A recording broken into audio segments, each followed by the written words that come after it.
로마서 8장 31절로 39절입니다.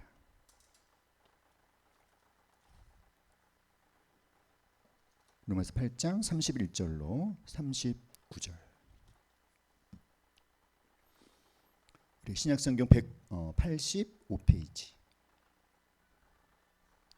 다 같이 찾으셨죠? 31절. 그런즉 시작.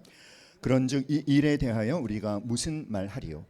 만일 하나님이 우리를 위하시면 누가 우리를 대적하리요? 자기 아들을 아끼지 아니하시고 우리 모든 사람을 위하여 내주신 이가 어찌 그 아들과 함께 모든 것을 우리에게 주시지 아니하겠느냐? 누가 능히 하나님께서 택하신 자들을 고발하리요? 의롭다 하신 이는 하나님이시니 누가 정죄하리요? 죽으실 뿐 아니라 다시 살아나신 이는 그리스도 예수시니 그는 하나님 우편에 계신 자요 우리를 위하여 간구하시는 자시니라. 누가 우리를 그리스도의 사랑에서 끊으리요?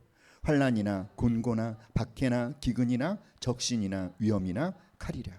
기록된 바 우리가 종일 주를 위하여 죽임을 당하게 되며 도살당할 양같이 여김을 받았나이다 함과 같으니라. 그러나 이 모든 일에 우리를 사랑하시는 이로 말미암아 우리가 넉넉히 이기느니라. 내가 확신하노니 사망이나 생명이나 천사들이나 권세자들이나 현재일이나 장래일이나 능력이나 높음이나 깊음이나 다른 어떤 피조물이라도 우리를 우리 주 그리스도 예수 안에 있는 하나님의 사랑에서 끊을 수 없으리라. 아멘.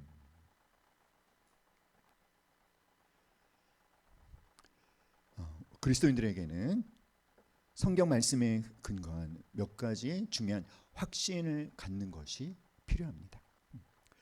이런 확신들은 우리 신앙생활의 기초가 되고 우리의 믿음을 흔들리지 않게 굳건하게 지켜줍니다. 우리 눈에 보이지 않지만 저와 여러분의 삶이 언제나 영적 전쟁 가운데 있다는 것을 우리는 모두 알고 있습니다. 그렇죠? 그런가요? 세상은 우리의 믿음을 조롱합니다. 사탄은 끊임없이 우리에게 속삭이죠. 너는 자격이 없어. 자, 하나님이 나를 의롭다 하셨다라고 하는 이 확신이 없으면 우리는 쉽게 낙심하고 무너질 수밖에 없습니다. 그래서 우리가 구원의 확신을 갖는 것이 필요합니다. 우리에게 구원의 확신이 있을 때 어떤 공격에도 우리는 흔들리지 않고 내가 서 있는 이 믿음의 자리를 지켜낼 수 있는 거죠. 우리는 예수님을 구세주와 주인으로 영접해서 물과 성령으로 거듭나서 하나님의 자녀, 의인, 성도가 되었지만 하지만 또 여전히 죄를 짓고 또 죄에 넘어집니다. 그럴 때 여지없이 우리를 고발하고 고소하고 참소하는 세력이 있죠. 두 가지인데요. 하나는 사탄이 우리를 고소하고요. 또 하나는 우리의 양심이 우리를 고발합니다. 죄책감에 시달리게 하죠. 정죄감에 빠지게 합니다. 사랑하는 여러분, 이렇게 계속 죄에 넘어지는 그리고 죄와 갈등하는 연약한 나 자신을 보면서 어떤 분은 의심하기도 해요. 아, 내가 정말 구원받은 사람 맞나? 그런데 여러분, 이때 필요한 것이 누가 우리를 정죄하리요? 라고 하는 확신입니다. 누가 우리를 정죄하려? 라고 하는 것은 어떤 메시지가 숨어 있을까요? 아무도 우리를 정죄할 수 없다. 왜죠? 왜냐하면 예수 그리스도께서 이미 내가 받아야 되는 정죄를 이미 다 받아주셨기 때문에. 그리고 하나님 우편에서 지금 예수님은 우리를 위해서 변호하고 계시고 중보하고 계시기 때문에 이 사실을 기억하며 누구도 나를 정죄할 수 없다 말씀에 근거하여 선포할 때 사랑하는 여러분, 죄책감의 굴레를 끊어낼 수 있음을 믿습니다. 바울은 오늘 우리가 읽은 이 로마서 8장의 마지막 9절에서 5가지 질문을 던지고 있어요. 그리고 하늘이나 땅이나 지옥에 있는 누구에게든 모든 사람에게 이 질문에 대해서 대답을 해보라고 도전하고 있습니다. 그리고 주위를 휙 둘러보는데 아무도 대답을 못하는 거예요. 자, 바울이 던지고 있는 이 5가지 질문은 무엇일까요? 우리 함께 한번 질문을 함께 던져봅시다. 첫 번째, 시작. 누가 감히 대적하겠는가? 두 번째, 모든 것을 우리에게 주시지 않겠는가?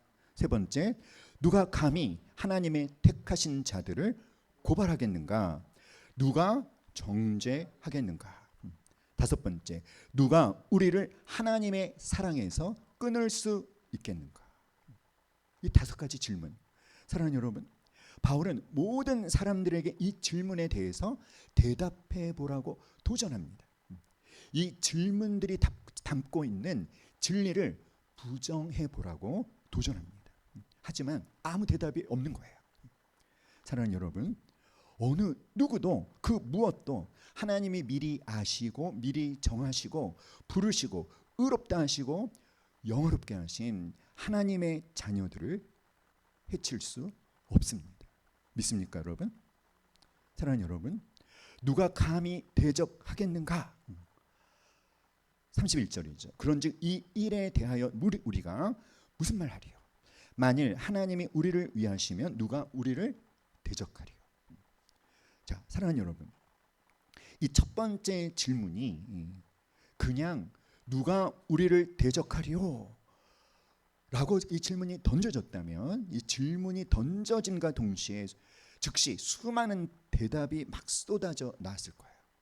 왜냐하면 우리 앞에는 우리보다 강력한, 정말 가공할 만한 적들이 줄지어 서 있기 때문이죠.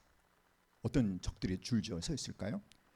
우리가 읽은 로마서 8장 35절 말씀 함께 읽어볼까요? 시작.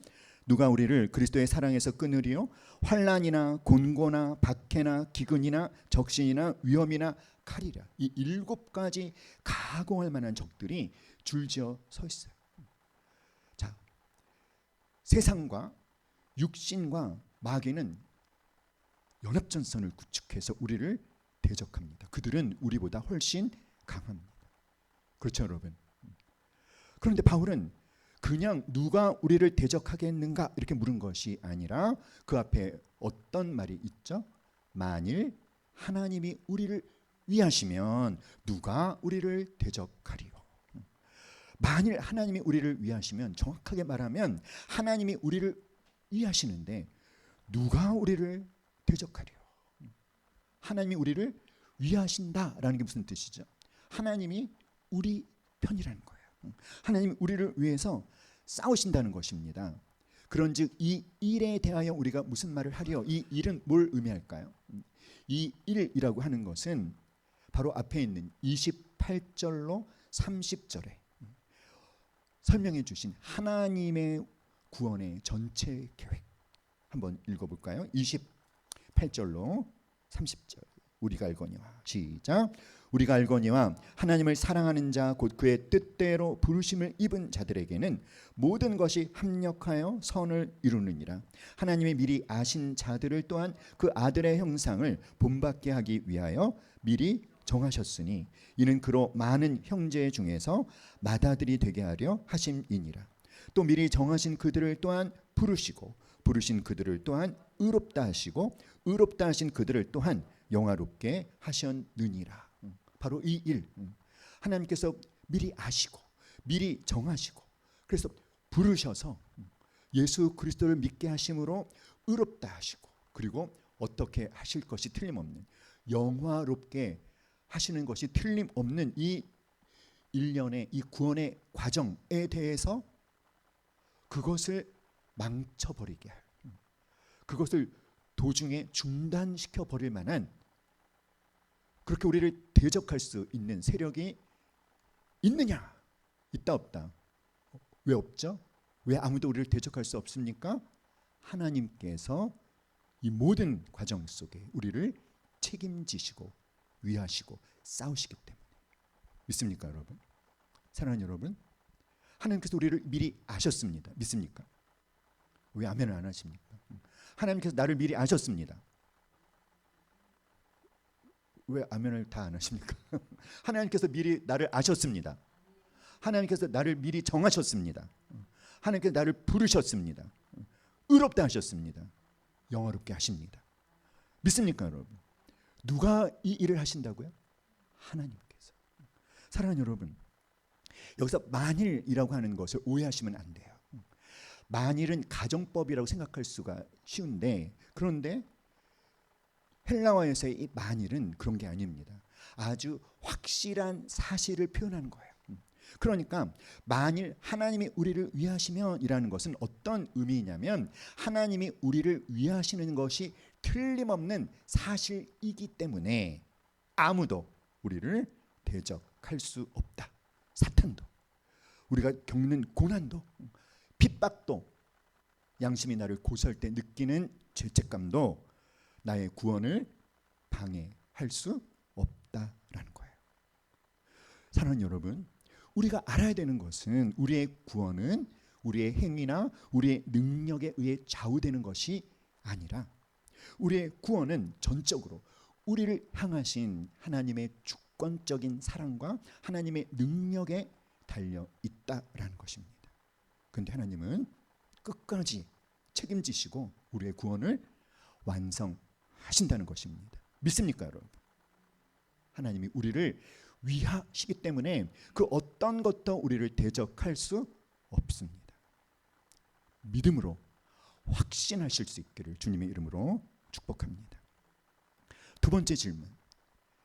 자기 아들을 아끼지 아니하고 우리 모든 사람을 위하여 내어주신 이가 어찌 그 아들과 함께 모든 것을 우리에게 주시지 아니하겠느냐. 이 말씀은 제가 금요기도회 때 한번 말씀드린 적이 있는 것 같습니다. 기억나십니까, 여러분? 잘 기억하고 계시는지 한번 퀴즈를 볼까요? 자, 모든 것을 우리에게 주시지 아니하겠느냐를 한번 이렇게 바꿔볼까요? 어떻게 바꾸냐면 따라합시다. 하나님은 모든 것을 우리에게 주시는가? 어떻게 바꿨죠? 하나님은 모든 것을 우리에게 주시는가에 대해서 여러분의 대답이 뭐예요? 여러분, 우리가 어떻게 하면 하나님이 모든 것을 우리에게 공급해 주심에 대한 확신을 어떻게 하면 가질 수 있을까요? 바울은 어떤 방법을 사용하고 있죠? 바울은요, 예수 그리스도의 십자가를 제시하고 있어요. 하나님께서 이미 하나님이 가장 소중한 그 아들을 아끼지 아니하고 아끼셨다, 머뭇거리셨다, 아까워하면서 주셨다가 아니라는 거예요. 기꺼이 우리를 위해서 내주셨습니다. 할렐루야, 아멘. 이것이 무슨 원리라고요?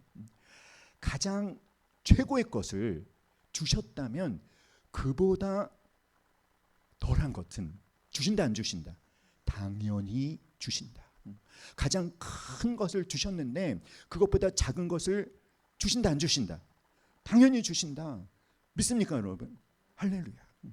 사랑하는 여러분, 자기가 줄 수 있는 것 중에 최고의 것을 준 사람은요, 그보다 작은 것을 줌에 있어서 갈등하지 않아요. 왜냐하면 사랑하기 때문에.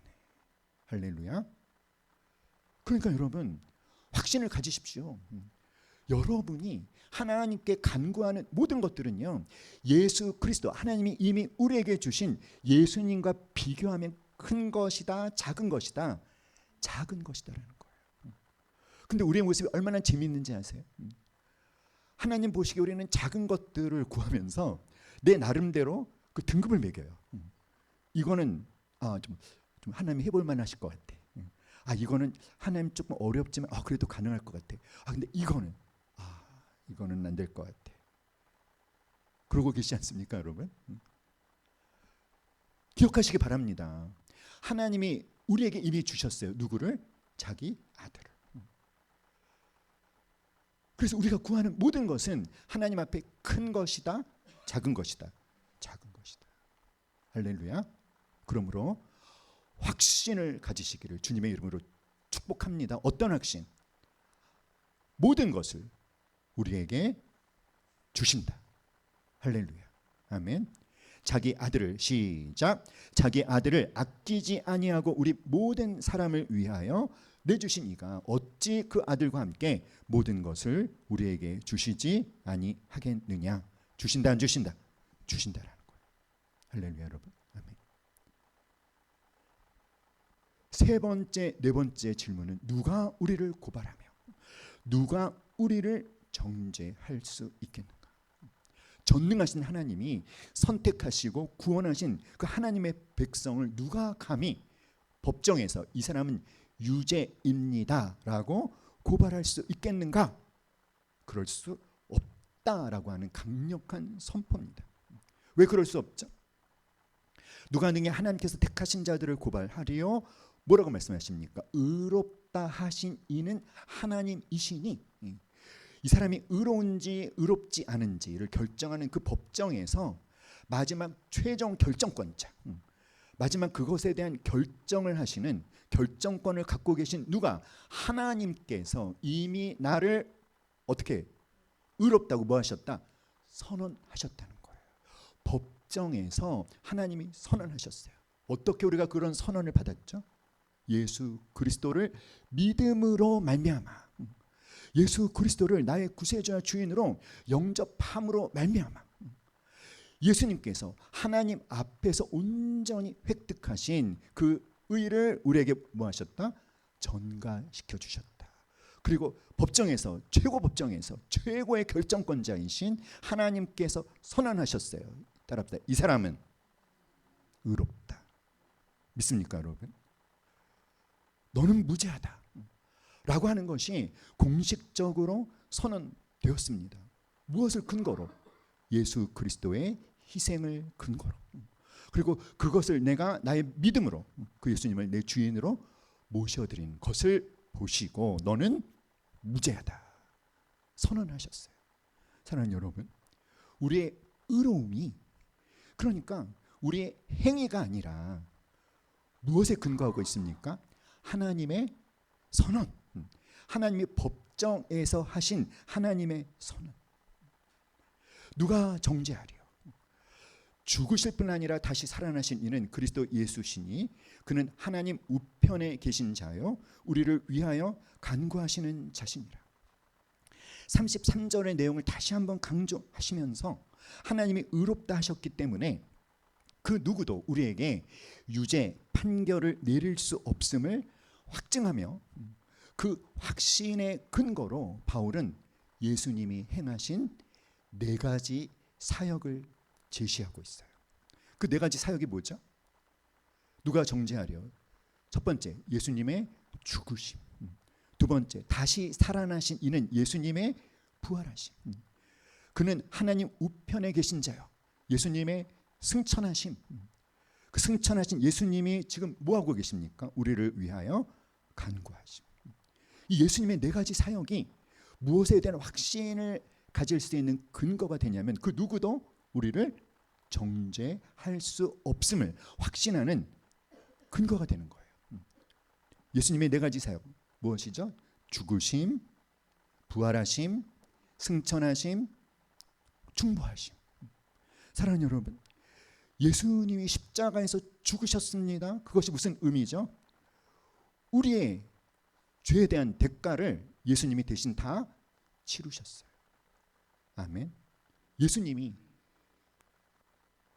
고발당하셔서 그래서 사형이라는 선고를 받으셨고 그래서 사형이라는 그 판결을 집행당하셨어요. 이게 정죄받으신 것입니다.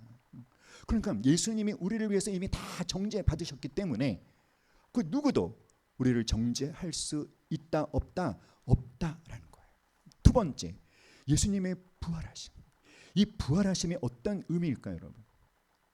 구약에서 속죄 제사를 드리는 대제사장이 희생 제물의 피를 가지고 지성소에 들어가서 속죄소 위에 피를 뿌리고 나서 그리고 살아서 성소 밖으로 나와서 그 죄산 받기 위해서 희생 제사를 드린 사람에게 선포를 해주는 거예요. 당신이 드린 희생 제사를 하나님이 기쁘게 받으셨으므로 당신의 모든 죄가 사해졌습니다. 그래서 희생 제사를 드리는 사람은요, 그 희생 제물의 피를 가지고 지성소에 들어간 대제사장이 그 지성소에서 죽지 않고 살아서 성소 밖으로 나오기를 학수고대합니다. 왜죠? 왜냐하면 지성소에 들어간 대제사장이 그 지성소 안에서 죽는 일들이 있었대요. 왜 죽었을까요? 제사의 규례를 제대로 지키지 않았거나 부정한 상태로 들어갔거나. 그런데 여러분, 지성소에는 아무도 못 들어갑니다. 대제사장 외에는. 왜죠? 거룩하신 하나님이 임재하시기 때문에. 그래서 어떻게 했죠? 대제사장의 허리에 끈을 매달았어요.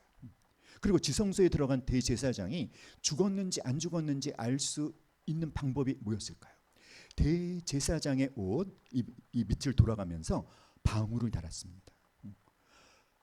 이 방울이 성령의 은사를 상징한다는 해석도 있습니다. 어쨌든 대제사장이 움직일 때마다 무슨 소리가 들릴까요?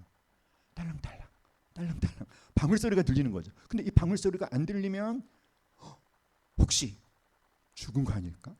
그럼 대제사장이 지성소에서 죽으면 어떻게 되는 겁니까? 그 속죄의 제사를 하나님이 안 받으신 거예요. 그렇죠? 죽었어. 오랫동안 소리가 안 나. 여러분 옆 사람한테 툭 치면서 야, 네가 들어가서 데리고 나와. 들어가실 수 있겠어요? 없겠어요?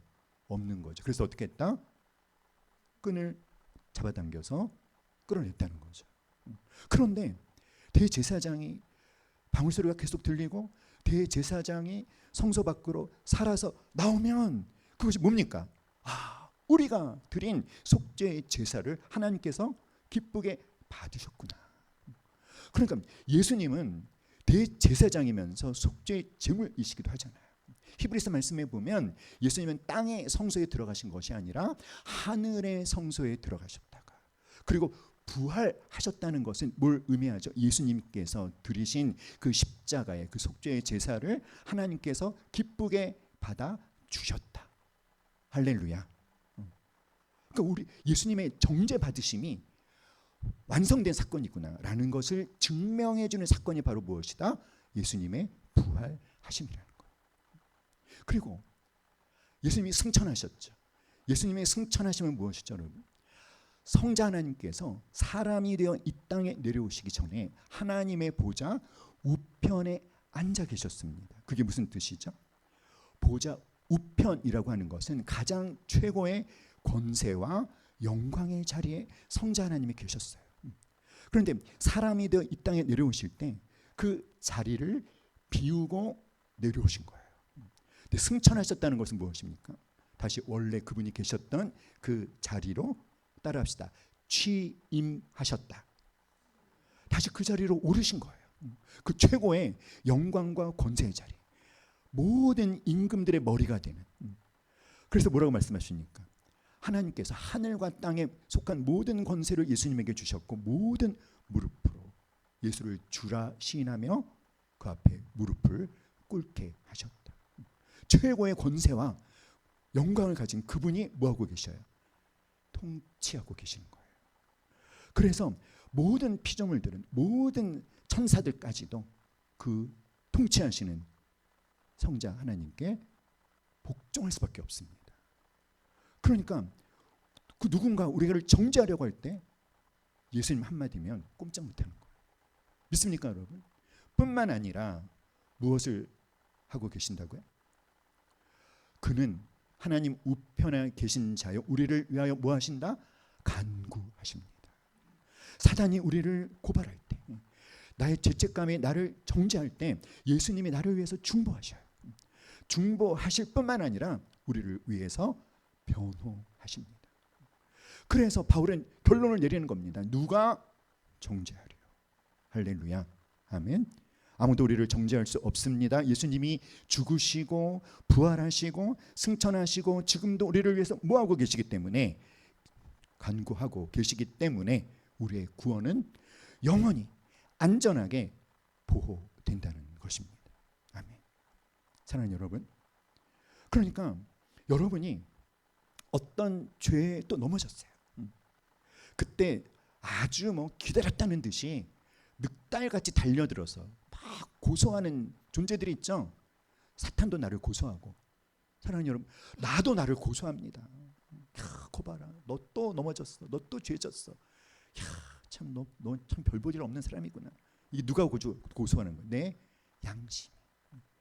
그래서 정죄감에 사로잡히는 거예요. 죄책감에 시달리는 거예요. 그럴 때 여러분이 이 로마서 8장 33절 34절 말씀을 선포하셔야 됩니다. 다 같이 시작. 누가 능히 하나님께서 택하신 자들을 고발하리요 의롭다 하신 이는 하나님이시니 누가 정죄하리요 죽으실 뿐 아니라 살아나신 이는 그리스도 예수시니 그는 하나님 우편에 계신 자요 우리를 위하여 간구하시는 자신이라. 아무도 우리를 정죄할 수 있다 없다? 없다라는 거예요. 사랑하는 여러분, 우리가 믿어야 되는 것은 우리의 느낌이 아니에요. 우리의 느낌이 아니라 우리가 믿어야 되는 것은 하나님의 말씀입니다. 사실입니다. 느낌이 아니라 말씀에 근거하여 정죄당할 때 받아들이지 마시고 거절하시고 그 기쁨을 누리실 수 있기를 주님의 이름으로 축복합니다. 다섯 번째 질문. 요거는 중요해서 우리 한번 같이 읽어볼까요? 시작. 과거의 죄, 현재의 실수, 반복되는 연약함으로 인해 정죄감이 들 때 그 감정을 믿지 말고 하나님의 선언을 붙잡아야 합니다. 다시 한번 시작. 과거의 죄, 현재의 실수, 반복되는 연약함으로 인해 정죄감이 들 때 그 감정을 믿지 말고 하나님의 선언, 어떤 선언? 의롭다 하신 선언을 붙잡아야 합니다. 할렐루야. 아멘. 다섯 번째 질문. 바울은요, 이제 우리의 느낌보다 무엇이 최종권이다? 하나님의 말씀. 다시 한번 시작. 우리의 느낌보다 하나님의 말씀이 최종 권위입니다. 바울은 이제 마지막 다섯 번째 질문을 던집니다. 누가? 우리를 그리스도의 사랑에서 끊으리요. 사랑하는 여러분, 하나님의 사랑의 끈은 절대 끊어지지 않는 줄이에요. 우리가 흔히 관계가 깨질 때 끊어졌다라는 표현을 쓰지 않습니까? 그런데 하나님의 사랑의 끈은요, 쇠사슬보다 더 강한 끈입니다. 그래서 세상의 어떤 칼로도, 어떤 고통이나 어떤 실패로도, 심지어 죽음으로도 그 끈을 자를 수가 없습니다. 바울은 우리와 그리스도의 사랑 사이에 놓일 수 있는 역경과 대적의 목록을 제시합니다. 7가지예요. 환난은 외부적인 것입니다. 외부적으로 우리를 누르는 온갖 어려움을 환난이라고 하죠. 곤고는 이런 환난을 당할 때 내 마음속에서 일어나는 고통이에요. 사방에 막힌 것 같은 그곳에 갇혀 있으면서 도저히 빠져나올 수 없는 그 불안과 두려움과 위협을 느끼는 내 마음의 고통, 곤고함입니다. 핍박이라고 하는 것은, 박해라고 하는 것은 환난 중에서 특별히 예수 그리스도 때문에 겪는 환난을 말하는 것이고요. 기근이나 적신이나, 기근은 무엇이죠? 기근이나 적신은 적절한 음식과 의복의 공급을 받지 못하는 것. 그리고 위험은 한편으로 죽음의 위험을 당하기도 하고, 칼이라고 하는 것은 죽음을 실제로 체험하는 것을 의미하는 것입니다. 사랑하는 여러분, 이런 환난, 곤고, 박해, 기근, 적신, 위험, 칼은요, 하나님이 미리 아시고, 미리 그리고 정하시고, 부르시고, 의롭다 하시고, 영화롭게 하시는, 하나님이 너무나 사랑하시는 하나님의 백성들에게도 일어납니다. 하나님은 이러한 것들이 하나님의 백성들에게 일어나지 않게 해 주시겠다라고 말씀하시는 것이 아니라, 이런 온갖 역경과 고난을 겪는 상황 속에서도 하나님의 사랑을 경험하게 해주시겠다라고 말씀하시는 거예요. 할렐루야. 사랑하는 여러분, 이런 불행과 고통, 이 하나님의 백성을 하나님의 사랑에서 끊을 수 있다 없다? 바울은 뭐라고 말하고 있죠? 끊을 수 없을 뿐만 아니라 바울은 이렇게 말하고 있어요. 그러나 이 모든 일에 우리를 사랑하시는 이로 말미암아 우리가 넉넉히 이기느니라.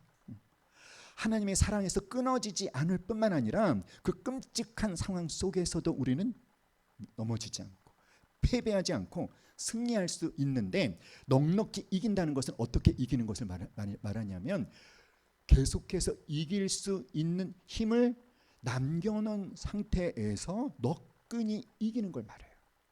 어떻게 그게 가능하죠? 어떻게 그것이 가능합니까? 이 모든 일은 무엇이죠, 여러분? 환난이나 곤고나 박해나 기근이나 적신이나 위험이나 칼 같은 그런 일들을 겪을 때 뭐가 있어요? 무엇이 있습니까? 우리를 사랑하시는 이로 말미암아 그 상황 속에서 우리를 사랑하시는 하나님 때문에 그 끔찍한 상황 속에서도 바울이 이길 힘을 남겨놓고 넉넉히 이길 수 있었던 것은 우리를 사랑하시는 하나님이 그 상황 속에서 우리에게 뭘 주셨기 때문에? 힘을 주셨기 때문에, 힘을 주시기 때문에, 이길 능력을 주시기 때문에, 그 끔찍한 상황 속에서만 경험할 수 있는 하나님의 사랑을 경험하기 때문에 우리를 사랑하시는 이로 말미암아 어떻게 이긴다? 넉넉히 이긴다. 할렐루야. 사랑하는 여러분, 바울 사도는요 실제로 이 모든 일들을 다 겪었어요. 고린도 후서 13장에 보시면 그는 이렇게 말하고 있습니다. 고린도 후서 12장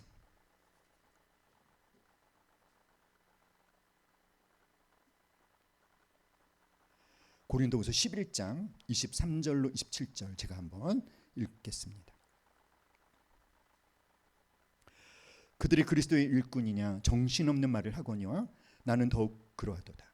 내가 수고를 넘치도록 하고 옥에 갇히기도 더 많이 하고 매도 수없이 맞고 여러 번 죽을 뻔하였으나 유대인들에게 40에서 하나 감한 매를 5번 맞았으며 3번 태장으로 맞고 1번 돌로 맞고 3번 파선하고 일주야를 깊은 바다에서 지냈으며 여러 번 여행하면서 강의 위험과 강도의 위험과 동족의 위험과 이방인의 위험과 시내의 위험과 광야의 위험과 바다의 위험과 거짓 형제 중의 위험을 당하고 또 수고하며 애쓰며 여러 번 자지 못하고 줄이며 목마르고 여러 번 굶고 춥고 헐벗었노라. 바울은 이렇게 말하고 있어요. 사랑하는 여러분, 바울이 경험한 것은 정말 우리가 상상하지도 못할 끔찍한 고통스러운 상황과 환경이었습니다. 바울뿐만이 아니에요. 이 로마서를 기록하고 있을 때 이 로마의 그리스도인들은 어떻습니까? 히브리서 11장 35절로 39절 말씀 우리 함께 찾아볼까요? 히브리서 11장 35절로 39절.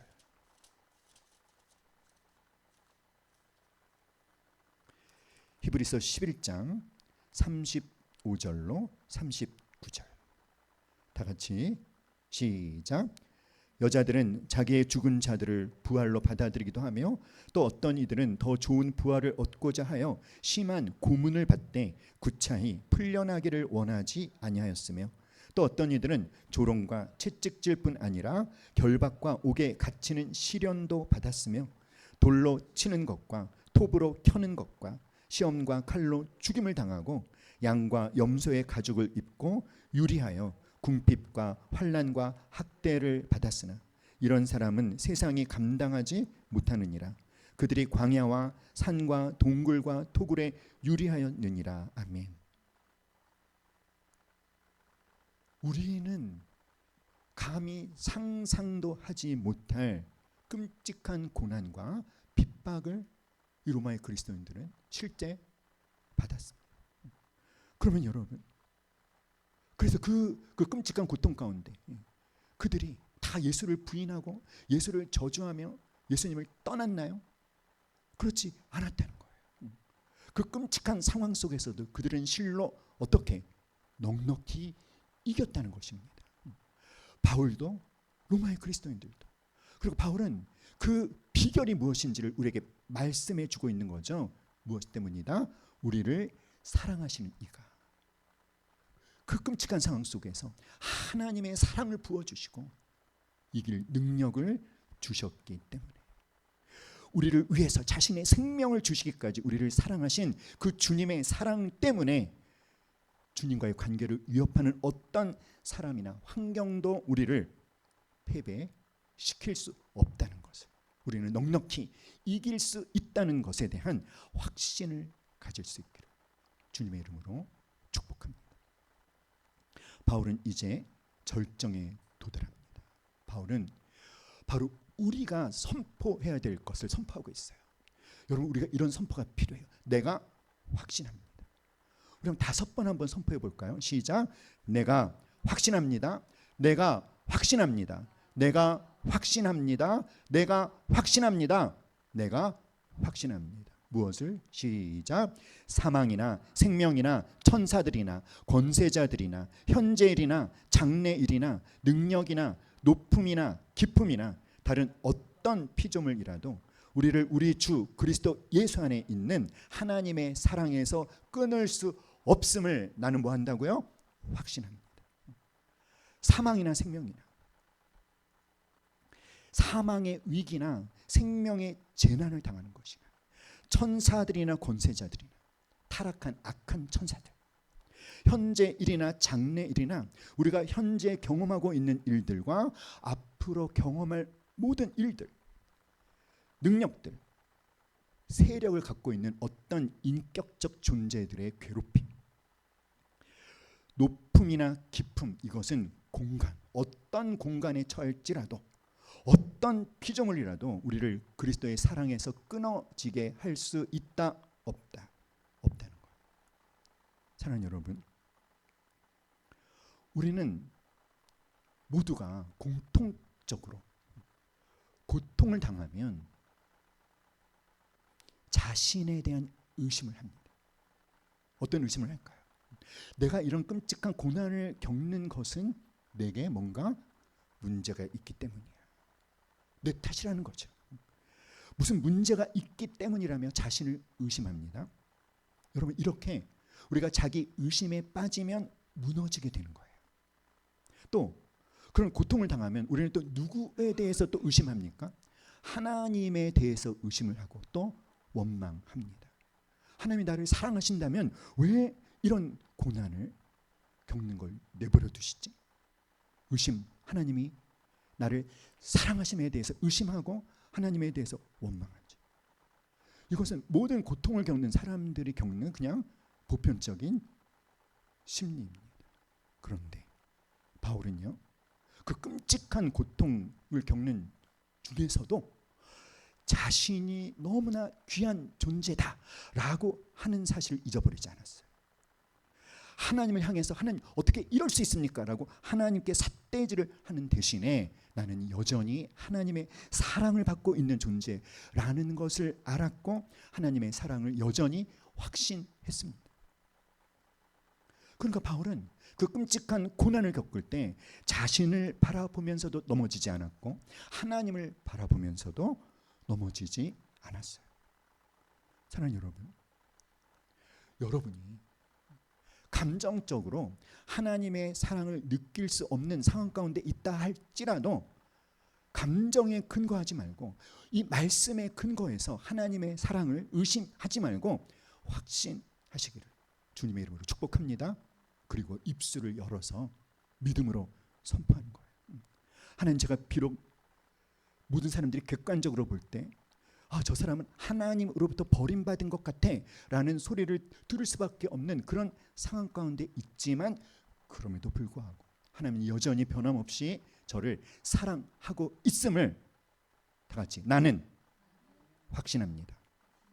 여러분, 우리가 우리의 입술을 열어서 믿음으로 하나님의 말씀을 선포할 때 그 말씀의 능력이 내게 경험되어지기 시작하는 것입니다. 할렐루야. 그래서 바울은 선포하고 있는 거예요. 내가 확신하노니.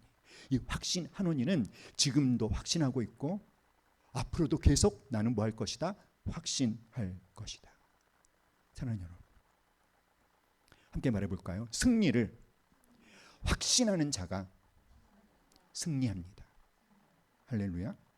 사랑하는 여러분, 우리가 살면서 부딪히는 여러 가지 삶의 과제에 있어서 성공하느냐 실패하느냐, 승리하느냐 패배하느냐의 결정은 어떤 우리가 갖고 있는 객관적 조건에만 달려 있는 것이 결코 아닙니다. 그것도 중요하지만 나는 승리할 수 있다는 이 확신을 얼마나 갖고 있느냐가 승리와 성공을 가능케 하는 결정적인 요인이 된다는 거예요. 승리할 수 있는 조건이 정말 전적으로 결여되어 있음에도 불구하고 승리할 수 있다는 확신을 가진 것만으로도 마침내 승리를 얻은 대표적인 사례가 종교개혁입니다. 종교개혁이 일어날 당시에 가톨릭 교회는요, 단순히 종교적인 권력만 갖고 있었던 것이 아니라 모든 나라의 정치를 좌지우지할 수 있는 정치 권력까지도 틀어잡고 있었어요. 유럽 전체를 가톨릭 교회가 지배하고 있었다고 말해도 과언이 아닙니다. 그런데 그럼 마르틴 루터를 생각해 보십시오. 그 거대한 그 종교 권력에 맞서서 종교 개혁을 일으켜낸 마르틴 루터. 그런데 이 마르틴 루터는 종교 개혁을 추진하면서 굉장히 여러 번 실망하고 여러 번 좌절하고 그만둘까라는 갈등을 겪었답니다. 그럴 때마다 이 마르틴 루터의 절친이 있었대요. 이 절친이 누구냐면 필립 멜랑 흐톤이라는 사람인데 루터보다 13살이 어립니다. 그런데 절친이에요. 근데 성향이 아주 다릅니다. 마르틴 루터는 행동주의자라면 이 필립 멜랑 흐톤은 이론가였대요. 루터가 종교 개혁을 하다가 좌절하고 실망해서 포기하려고 할 때마다 13살 어린 후배이지만 이 멜랑 흐톤이 늘 루터를 격려하는데 이렇게 말해줬답니다. 당신이 성경에서 발견한 진리를 진리라고 확신할 수 있다면 그 진리는 반드시 이기는 것을 믿어야 합니다. 뭐라고 얘기해 줬다고요? 당신이 성경에서 발견한 진리가 진리라고 확신할 수 있다면 그 진리가 반드시 어떻게 됨을 이김을 뭐해라? 믿어야 합니다. 그리고 편지를 쓸 때마다 만나서 말할 때마다 기회가 있을 때마다 이 멜랑 흐톤이 마르틴 루터에게 성경 한 구절을 통해서 격려해 줬고 루터도 이 성경 구절을 좋아하게 되었대요. 바로 31절이에요. 다 같이 시작. 그런즉 이 일에 대하여 우리가 무슨 말 하리요? 만일 하나님이 우리를 위하시면 누가 우리를 대적하리요? 할렐루야. 이 마르틴 루터가 바로 이 로마서 8장 31절 말씀을 붙잡고 이 말씀에 근거해서 이 말씀을 믿고 승리에 대한 확신을 함으로 마침내 종교개혁을 완성해 낼 수 있었다라는 거예요. 할렐루야. 그러므로 우리에게도 이 확신이 필요합니다. 승리를 확신하는 자가 승리한다. 아멘. 사랑하는 여러분, 여러분에게 이 확신이 있기를 간절히 기도합니다. 다 같이 시작. 그러나 이 모든 일에 우리를 사랑하시는 이로 말미암아 우리가 어떻게 이긴다? 넉넉히 이기느니라. 이 말씀을 통해서 바울처럼 마르틴 루터처럼 오늘은 저와 여러분이 하나님이 이미 확보해 놓으신 승리에 대한 확신을 갖고 그 승리를 누릴 수 있기를 간절히 기도합니다. 사랑하는 여러분, 하나님이 사랑을 부어주십니다. 믿으시기 바랍니다.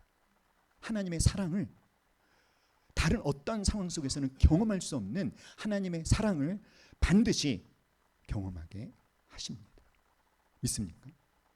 승리에 대한 확신을 가지십시오. 우리가 승리하는 이유는 바로 이 하나님의 주권에 대한 믿음, 하나님의 열심에 대한 믿음, 하나님의 신실하심에 대한 믿음을 갖고 있기 때문에 주님의 이름으로 선포합니다.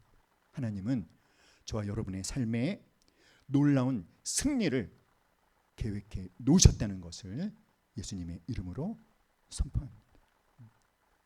이 그리스도의 몸된 예빛교회에도 하나님은 놀라운 승리의 계획을 준비해 놓으셨음을 주님의 이름으로 선포합니다. 우리가 다 같이 누릴 수 있기를. 누가 하신다? 하나님이 하신다. 다 같이 시작. 하나님이 하신다. 3번 선포합시다. 시작. 하나님이 하신다. 하나님이 하신다. 하나님이 하신다.